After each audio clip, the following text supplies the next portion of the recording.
Սիրելիներ, ականատես եղանք այս րոպեների ընթացքում մեր հայրենիքից ներս տեղ ունեցող ամոթալի և պախարակելի այն իրողությանը, այն իրադրությանը, երբ որ մեղադրյալի կարգավիճակով ամենայն հայոց հայրապետը սրբազան հայրերի հետ միասին մեր հոգևոր հոտի ուղեկցությամբ եկան դատարան։ Մեղադրյալ կամ մեղադրանք, որը ոչ թե վերաբերվում է օրենքը շրջանցելու կամ օրենքը խախտելուն, այլ մեղադրանք, որը կարվեց ամենայն հայոց հայրապետի և մեր սրբազան հայրերի այն բանի համար, որ նրանք իրացրեցին կանոնական իրավունքով նախատեսված իրենց իրավունքը և ինչպես նաև Հայաստանի Հանրապետության սահմանադրությամբ ամրագրված և իրենց վերապահված իրավունքը։ Նաև ականատես եղանք այն բանին, ինչպես փաստաբան Արա Զոհրաբյանը մեկնաբանեց, դատարանը ինքնաբացարկ հայտնեց և դատական նիստ ընդհատվեց։ Այդ նիստը ընդհատվեց այնքան ժամանակով, քանի դեռ այս գործը չի մակագրվել մի նոր դատավորի։ Շատերը կարող են դատավորի այս արարքին իրենց գնահատականը տալ, գովել կամ դատապարտել,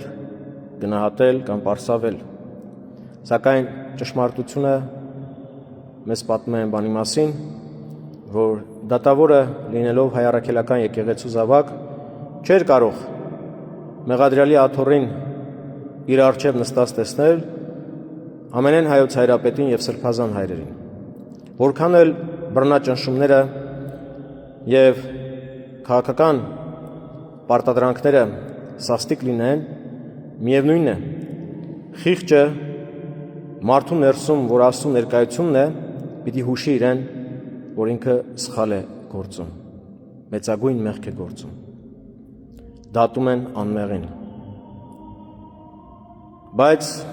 սիրելիներս, նաև չպետք է Պիղատոսի պես ձեռքները լվանալ, կողք կանգնել և կրավորական դիրքից հետևել, թե ինչպես են հալածում, չարչարում անմեղ մարդու, ով հայրապետն է բոլոր հայերիս, ով հաջորդն է Սուրբ Թադեոս առաքյալի։ Չպետք է չեզոք այդպես կրավորական դիրքով հետևել և հետո ասել պատմության մեջ, թե մենք չմասնակցեցինք։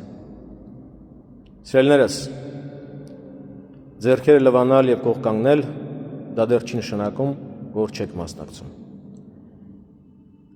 Ուրեմն դա գնահատելի է, որ մարդը իր խղճին դեմ չգնաց, բայց առավել գնահատելի կլինի, երբ որ մարդը իր դիրքորոշումը հայտնի որպես դատավոր և որպես իրավապաշտպան և որպես իրավաբան և որպես գիտակ և օրինահարգ մարդ այս ապօրինությունների վերաբերյալ, որոնք տեղի են ունենում քաղաքական օրվա իշխանության պարտադրանքով, ովքեր անգամ չվարանեցին հայոց հայրապետի հեռացման հարցը իրենց նախընտրական օրակարգ դարձրեցին։ Աստծո օծյալին դեմ գնացողը Աստծո պատժից չի կարող խուսափել։ Մնացեք հավատարիմ ձեր քրիստոնեական կոչմանը։ Առաջինը լինելով բոլոր քրիստոնյա ազգերի մեջ, որ քրիստոնեությունը որպես պետական կրոն ընդունեցինք, այսօր ցավոք սրտի, առաջինն ենք քրիստոնյա բոլոր ազգերի մեջ, քրիստոնեությունը անարգողների մեջ։ Թույլ մի տվեք այդ պատմական ամոթալի խարանը դաջվի ձեր և ձեր սերունդների ճակատին։ Աստված թող իմաստությամբ առաջնորդի ձեզ։ Մեր հավատավոր զավակներին աղոթող մնացեք մեր Սուրբ եկեղեցու, նրա հովապետի և սրբազան հայրերի համար, ինչպես նաև մեր հայրենիքի ապահով, անվտանգ, խաղաղ, բարոր կյանքի համար։ Ինչպես որ մենք ենք աղոթում ձեզ համար, այնպես էլ դուք աղոթեք ձեր հոգևոր հայրերի համար, որպեսզի հալածանքների և փորձությունների ժամանակ իրենց հավատքը էլ ավելի զորանա, իրենց հավատքը էլ ավելի թրծվի և մեր եկեղեցին էլ ավելի բյուրեղացած և զորացած շարունակի իր ընթացքը մեր ազգի զավակների պահպանման, ինքնության պահպանման և հոգեփրկչական իր սրբազան առաքելության մեջ։ Աստված օրհնի զորացնի ամենքիդ։ Աղոթող մնացեք և Տիրոջից խնդրեք, որ Տերը իր պահապան հրեշտակներն ուղարկի մեր հայրապետին, սրբազան հայրերին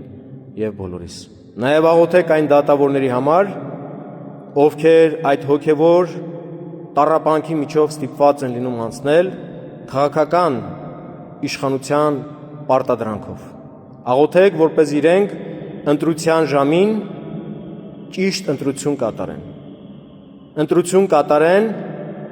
ներկա էսպահի բարոր կյանքի պատրանքով, թե ապագայի գալիք փառքով։ Սուրբ Պողոս առաքյալն ասում է. ներկայիս չարչարանքները բաղդատելի չեն, այսինքն համեմատելի չեն գալիք փառքի հետ։ Աստված ձեզ բոլորիդ օրհնի։